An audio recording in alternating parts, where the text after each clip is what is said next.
Hey everyone, Matt here with Doogs Models, and welcome back to the ongoing build review of Kitty Hawk's Su-17. Now, I've just gotten back from a few days in Colorado with the family, getting the kids up on skis for the first time, that sort of stuff. Had an absolute blast. But one thing I noticed about my time away from the bench was that it really helped me pull back and sort of take a bigger view of things, as opposed to just the constant clown fight that goes on online about the quality or lack thereof of Kitty Hawk's kits, and many other things, what I want to build next and all that. But, ultimately, all this is pretty damn trivial. We're gluing together pieces of plastic and slathering them in chemicals to have them look sort of like something that exists in real life. It's a hobby. I definitely have a lot of passion for it, but at the same time, it's important to be able to step back and realize that it is a hobby. The importance of giving a fuck and not giving a fuck at the same time, as it were. And I think that, with Kitty Hawk, that is especially a case in point. For some reason, Kitty Hawk really seems to bring out the, let's say, the passion that people have for this hobby, good and bad. And, well-deserved. The engineering choices they make are baffling at times, but it's still just, pieces of plastic that come in a box that you cut up and glue together. So those of you who really enjoy that fighting pieces that don't work together right, great, enjoy your Kitty Hawk kits. So far, I am not going to really sign on for another one of these Su-17s unless, for some reason, the rest of the kit goes as well as the wing assemblies have. The fuselage still, to me, is a complete and total mess. The wings, much less of a mess and actually approaching quite good. But at the same time, we haven't put on the wing fences. We haven't put on the pylons. We haven't put on the main gear struts. There are a lot of little things that still have to be sorted out with this kit before I think it's fair to make a final call on where it stands. So with that, let's get back to it and let's have some fun along the way.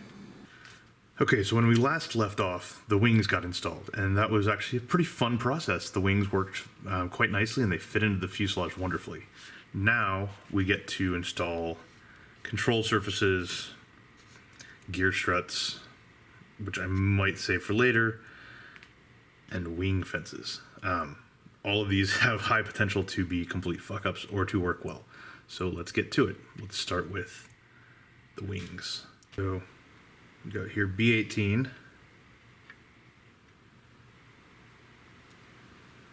Which slots in like so. Not bad. Now, this one's interesting because if you look on the underside here, these parts have these little slot connectors and they just fit in just perfectly. So that is nice to see. You can obviously tweak them up and down as you want and then glue them in place. But if you're going to have these with any sort of sweep in them whatsoever, you're definitely going to want to have them in a neutral position. B18 over there.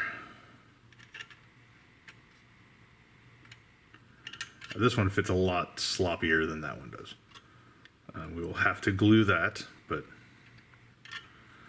not a big deal. So I'm just going to get this bastard ready.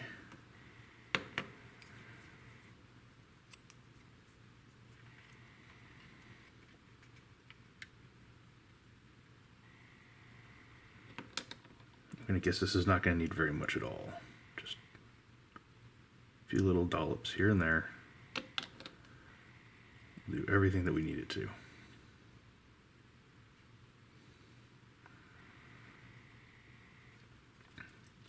While we're at it, I may as well go ahead and get this one knocked out too, right?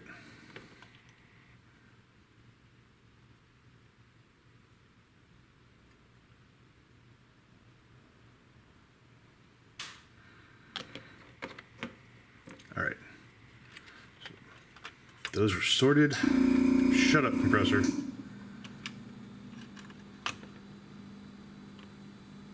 All right, what's next? This one goes right in there like so. That is a nice press fit. If you want to drop it, I guess you can, but it very quickly gets sloppy. So leaving it there in the retracted position works well.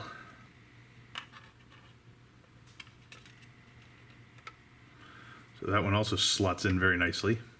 Kudos again to our friends at Kitty Hawk. So again, with the sprued nibs everywhere on these.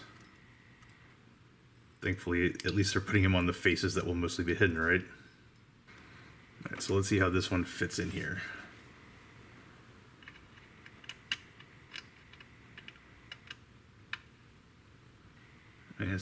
It fits, but it's a lot sloppier because, as you can see in here, there's just not...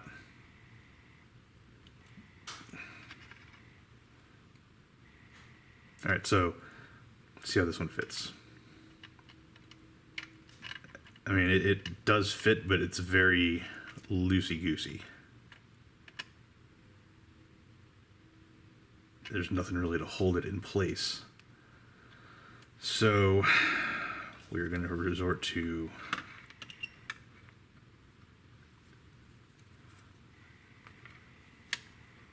finding some other way to do this. Now, another option that you could investigate here potentially. Hold on. Okay, so the fit of this piece is definitely squirrely compared to the others so far. There's no real anything in here to make this thing line up and fit. Now, you could potentially drill out a hole here and in here and use some brass to pin it, but the way that it fits, you know, unless you want to do this one first and then slot this one in, which is, you know, totally possible, you're kind of left having to drop it on top like this. And so I'm just going to do this and let the Tamiya extra thin do what it does best. And just let that set for a few minutes. Now, one thing I'm not sure about, just because I don't have many reference photos of the Su-17 from this angle, but that seems like a whole lot of rivets. Granted, it is a Soviet aircraft, so that's, you know, entirely possible that's accurate. Again, you can see here the difference between these rivets and these lines going on here with the ones on the main wing, which are pretty heavy looking by comparison. While we're playing here, let's go ahead and do C7, which is the front slats.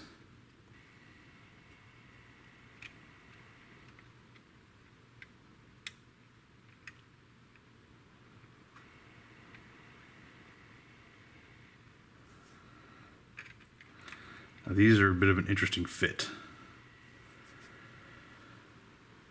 because they don't all want to fit down it the same way. And I cannot tell if that piece is supposed to be, that piece right there, supposed to be there or not. I'm going to go with not. Because it looks like it's part of this ejector pin. It might help these things sit down a little bit on the actual wing itself. All right. So now, move the camera just a tiny little bit up here. Let's see all of what's going on. All right, so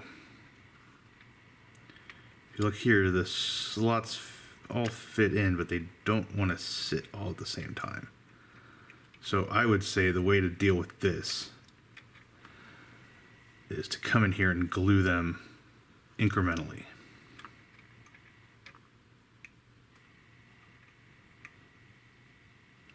In this case, I'm going to work from these middle ones and then I'm going to go out. So those middle two fit in there nicely. And then we come into the outside.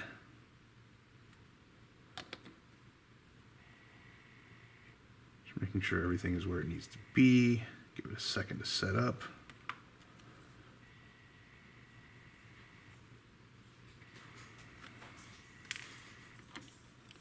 And then we'll come in.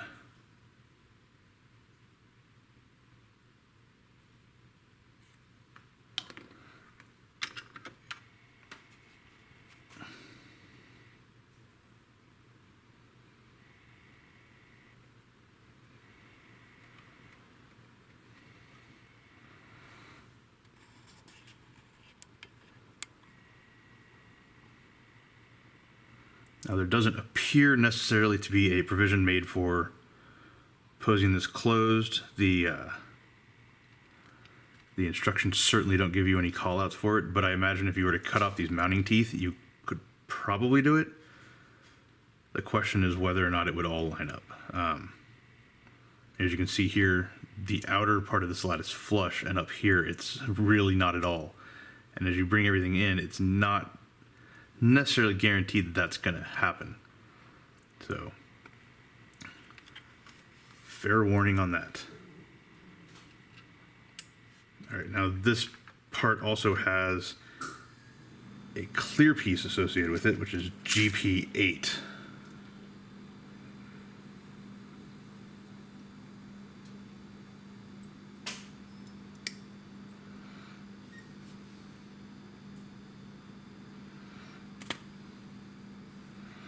This little tiny ass clear piece here. So with clear pieces of this variety, especially because they're going to be colored and have lenses and all that good shit, we're going to use some Gator's Grip Thin Blend. Let it do the talking for us. So,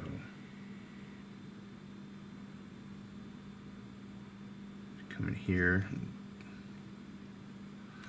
That little bead going. I found with these kind of clear parts, tweezers and stuff usually don't help at all.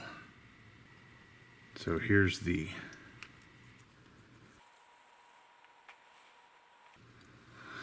I mean, it more or less fits. Definitely a little bit of a lip there, but not too bad.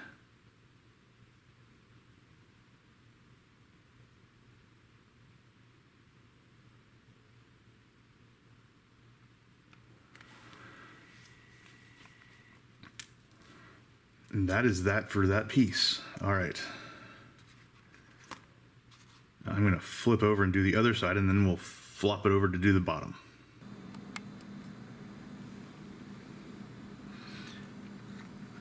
Okay, so on the starboard wing, I went ahead and just kept the slats as they were. On this one, I want to test whether or not they can be glued in their closed position, and that's going to require trimming these things off. Trim, trim, trim, trim. Now, if there's any sort of a deity out there watching over this, just trimming these pieces off should enable everything to fit up nicely. I'll believe that when it happens. All right, so let's see how this works.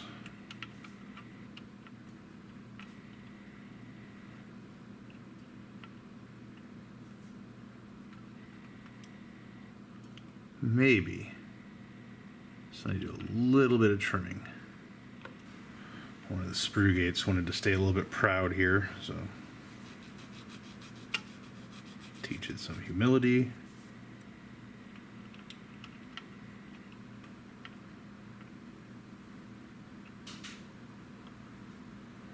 This looks like it might actually work. So again, we're going to start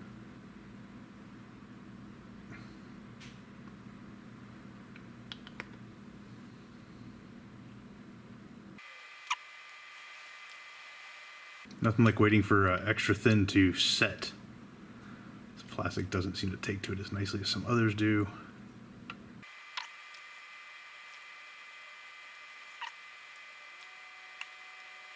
So there you have it. It is indeed possible to do the slats closed on this.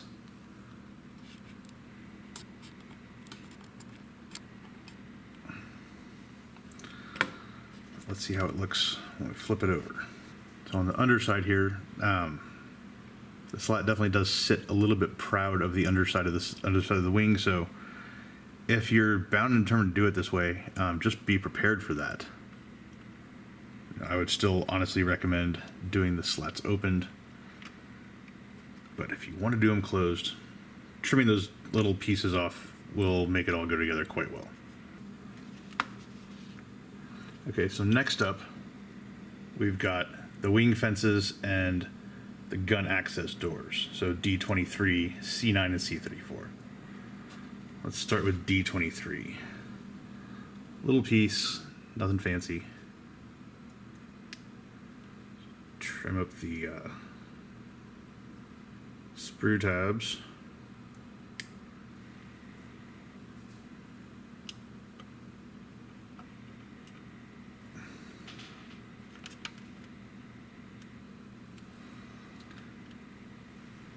So that actually fits in there quite nicely too. Standard operating procedure of just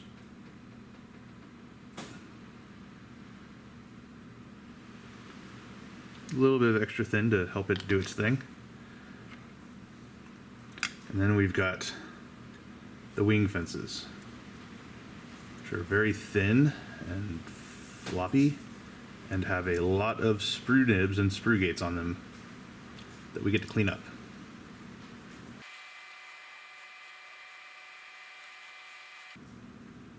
Okay, let's see how this works.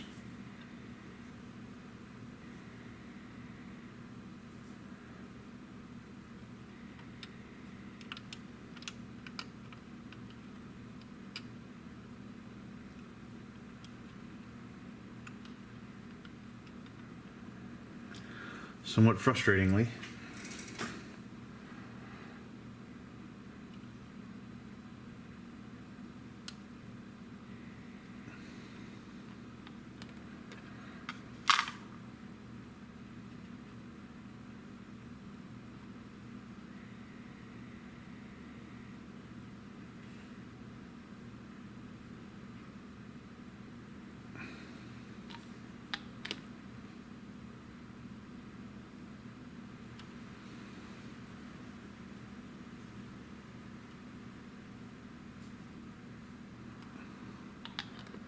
aft piece here is frustrating because of the sprue tab wants it to sit a little bit proud.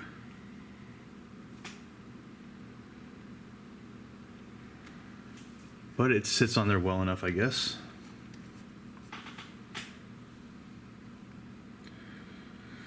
Now, how about C9? All right, so once again, we get the joys of sprue removal up top here, and these actually kind of seem to bleed over a little bit.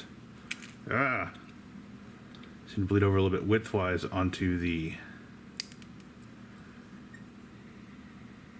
fence itself, which is never fun.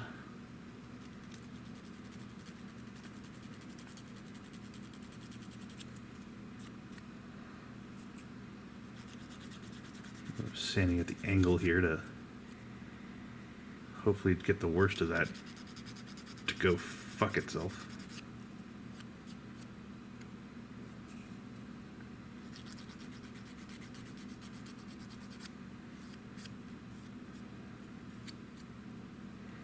So a soft plastic like this, and this plastic is pretty soft, and as thin as it is, not really my ideal to be fighting stuff up there on top. But I guess they couldn't figure out any other way to mold it.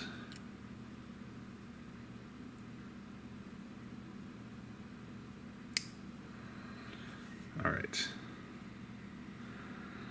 And then considering that this hole here is not really a hole so much as an indentation, I'm going to take a little bit of extra off that mounting tab, because these mounting tabs have proved to be treacherous in the past on the dorsal spine. As you can see, there's still some width going on there. Grinding shit down, and then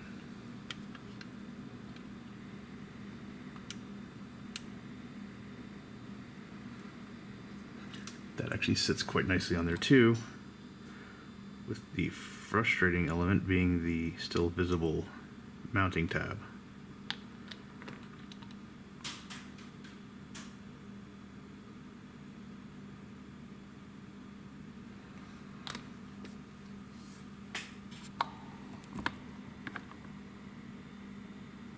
But as you can see, the fences do mount on there quite nicely.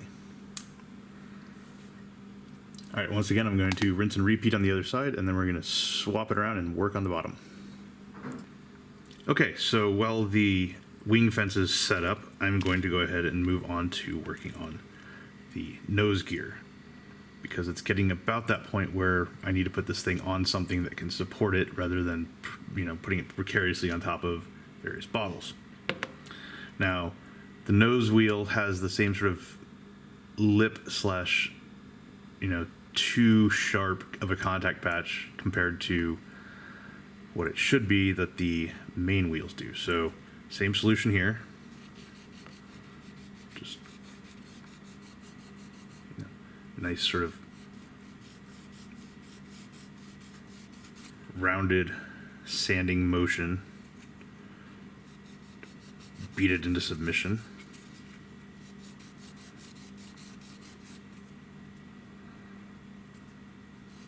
Or, get resin tires. Armory actually makes a nice 1/48 set for the older kit that everyone in their Eastern European cousin seems to have put into a box at some point over the last 2 decades. But should work just as fine on this because tires are tires. And there's nothing super fancy about Kitty Hawk's attachments here. None of that sort of trapezoid crap that Tamiya pulled with the F14. It's just circles. Now this little piece 59 goes on here. I'm getting really sick of these tiny pieces. And the instructions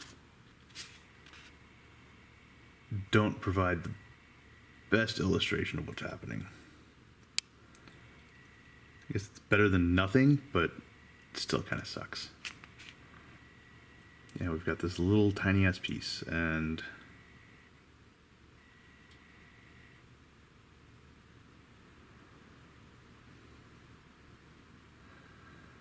this is literally too small to deal with. And as you can see, we've got 2 little mounting holes here. This one clearly lines up with this square. So we're just going to go the old-fashioned route of introduce some cement.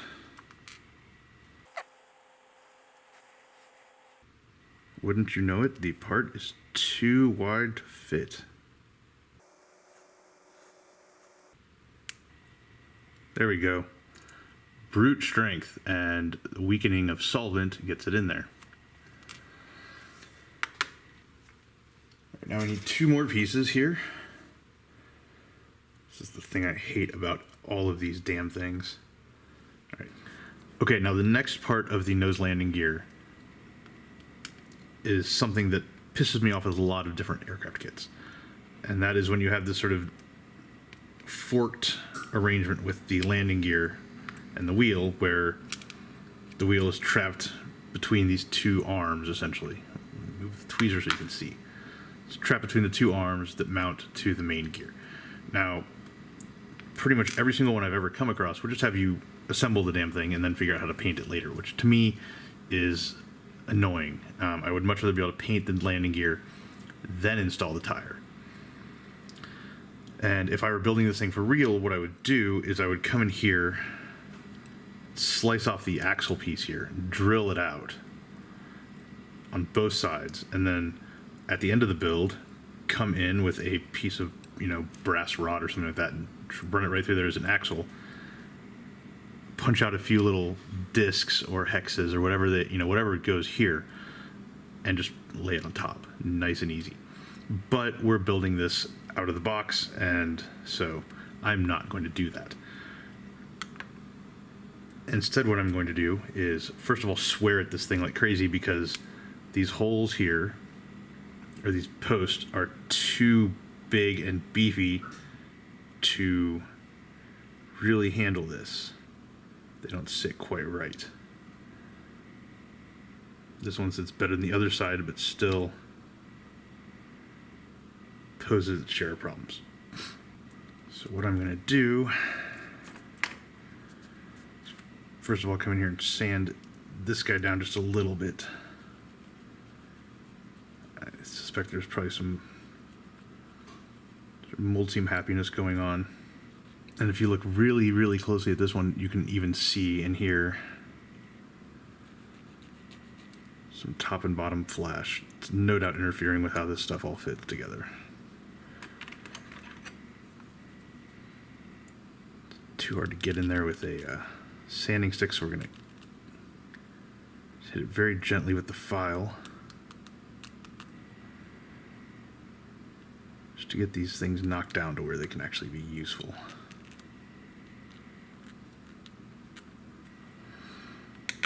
All right, now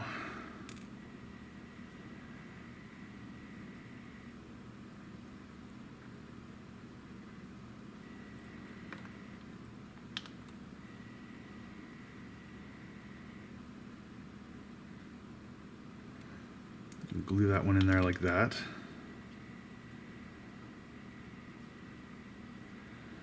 Pretty good. This other side fits. Come on.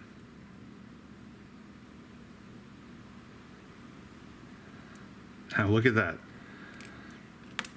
This is another one of these problems. Why do you have these posts go all the way across?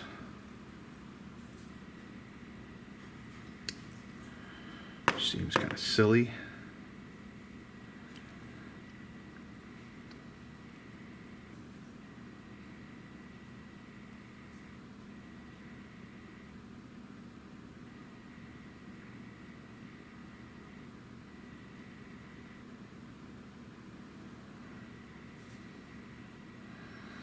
I mean, that just, I'm sorry, but it looks shoddy. It just doesn't do it for me. So we get this one mounted on here like this.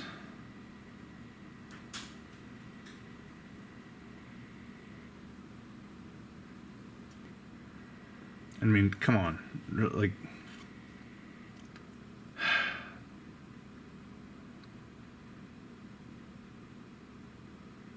I expect better out of a kit than what's going on here.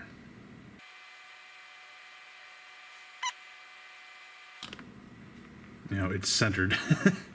That's what I'll say for it. I'm pretty sure the arms are supposed to be straight, but they don't mount in that way. I'm pretty sure there's not that much axle gap between there and the forks, but you know, it is what it is. So now it is time to install this into the actual aircraft. Okay, so to install the nose gear, it drops into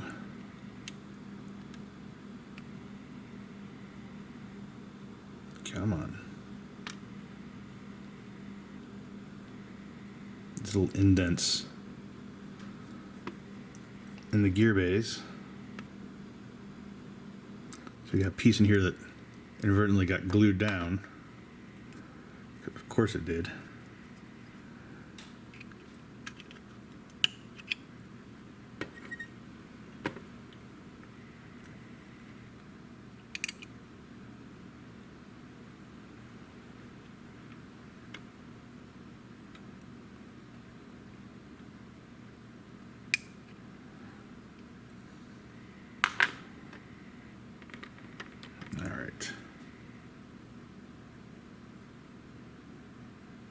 Again, I would imagine there's probably a more elegant solution to this.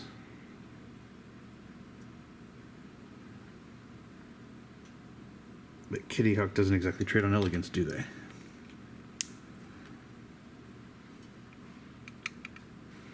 Alright. So there is the nose gear. I'm pretty sure it doesn't lean forward to that degree, but that's how it seems to fit with that little piece. So now let's move on to all the fun stuff we get to do up here. Okay, so the first step here is installing this D92 piece into the wing. So it's going to go right here. This is D92. Once again, an unnecessary amount of sprue gauge. Because wait, there's still more.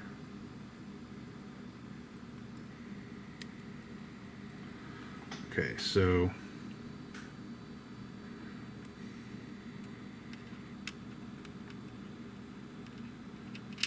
this piece installs into a little hookup in here.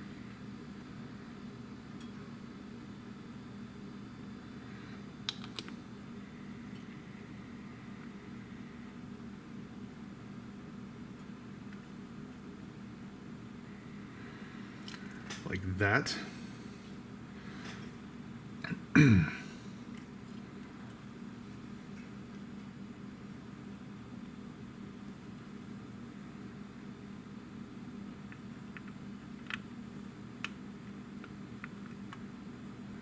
And this piece sits in there like that.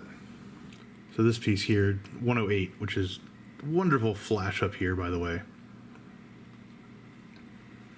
This piece installs kind of like, trying to see here from the thing, kind of like this in here and locks in somehow to something. You see, yeah, there's a little nub here on the landing gear that this attaches to. So I'm going to do that first.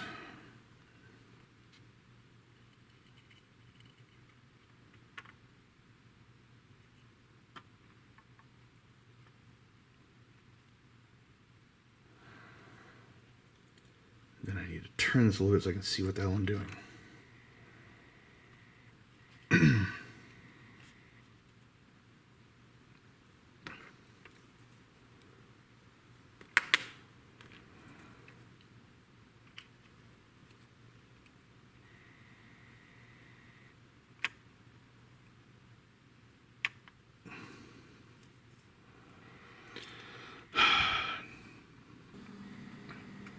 Okay, so we've got that gear strut installed. Let that set up and we'll come back here in just a minute. Okay, so this one has the same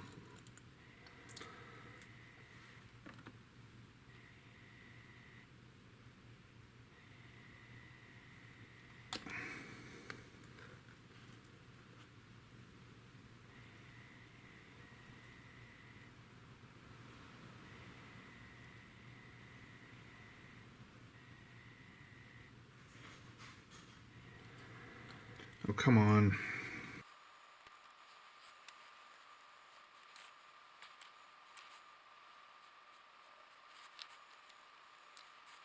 Okay, so we've also got this one piece here that I lost on this gear, but we've still got it here. So let's...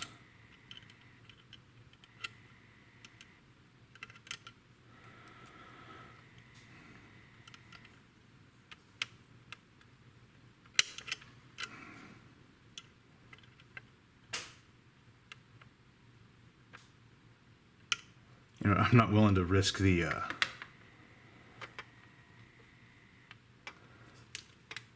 gear just yet to that. Okay, so those are the gear doors. Son of a bitch. Okay, so next we've got this piece here, C-18.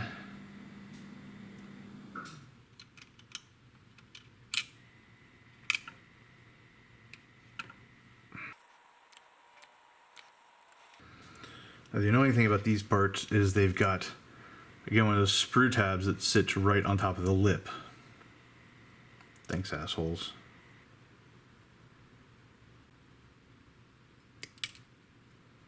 And there's no real good way to clean that up except come in with a file. Come on.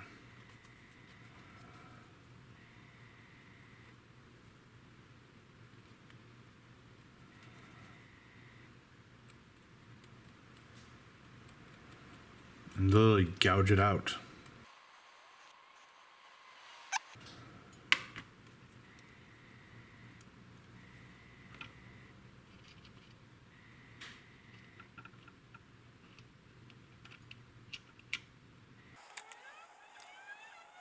And then we've got D62. It's a tiny ass part D62, which goes right here.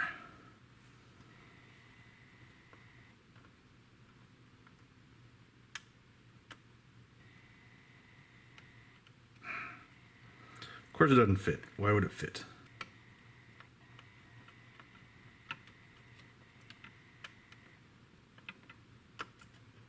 So when these pieces don't fit,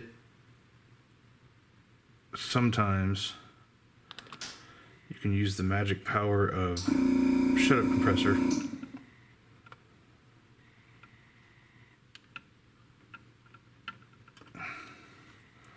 Sometimes you can use the magic power of sprue solvent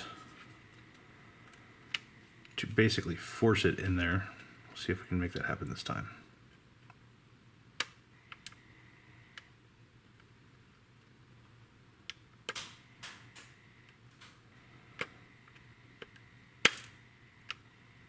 Let's get that little gate out of there. Come on. All right. So, that'll do. Doesn't look like we have a similar one on the other side, but let's find out. Oh, we do have one on the other side. D63. Over here, we're supposed to put part D63, which is this guy. Now, if you look, D63 has this sort of semicircular post. Nothing like the little slat that's sitting here. And it doesn't come close to gluing in. So what I'm going to do, because this, we're all adults here.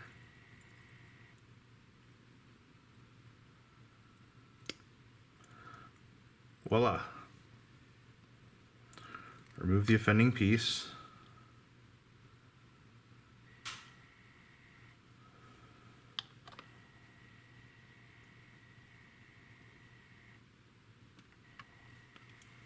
Boom, just like that. We've also got a little clear part here. Go ahead and get that working. Normally I would not use extra thin for this.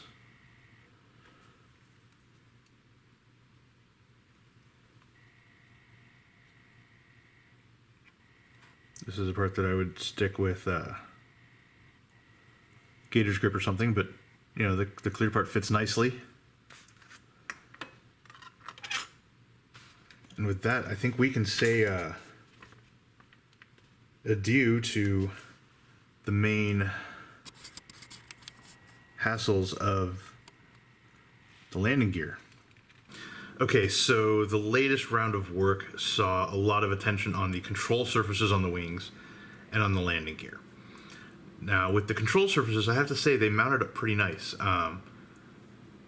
For the most part, they're slot in, except for the ailerons, which have no real connecting anything to the wing. They just happen to conform shape-wise, but it's all one big butt joint, and you basically have to use to-me extra thin or your solvent of choice just to weld those things in there. Now, as I mentioned during the build, one thing that you could potentially consider doing is drilling out a little hole at the main sort of hinge point and installing some brass rod in there. But the way that they install, you would have to essentially install the ailerons first and then go in with the other parts. I mean, honestly, shut up, compressor. Honestly, there's not a real clean way to do it. Fortunately, they glue in pretty nicely as is. The slats up front are molded in such a way that they are designed to be installed extended. Cool, I love extended flaps, extended slats. Now, if you want to do them closed, it's pretty simple. It's a matter of cutting off the tabs and gluing it in. It doesn't seat perfectly. It doesn't seat as well as it would if the wings were molded, say, fully closed up with no different separate pieces for the control surfaces. They sit a little bit proud on the underside, things like that. It's an Su-17 though. Tolerances weren't the best on these, to be honest, and if you want to do it that way, it's not all that much work. Probably a little bit more work than I went into as far as cleanup goes, but still it's totally doable. Now, the other thing that we focused on up front or up top were the wing fences, and these I found middle of the road. They definitely fit better than the fuselage and the dorsal spine. They did not fit as well as the rest of the wings. The tab structure that Kitty Hawk uses shows up once you glue something thin like this in place. You can see evidence of where it glued into the wing, and that's kind of annoying. I'd rather find a way around that, honestly, without having to use putty and get in there and sand and destroy a lot of that really delicious rivet detail that they've got going on in there. But totally manageable. Then there's the landing gear.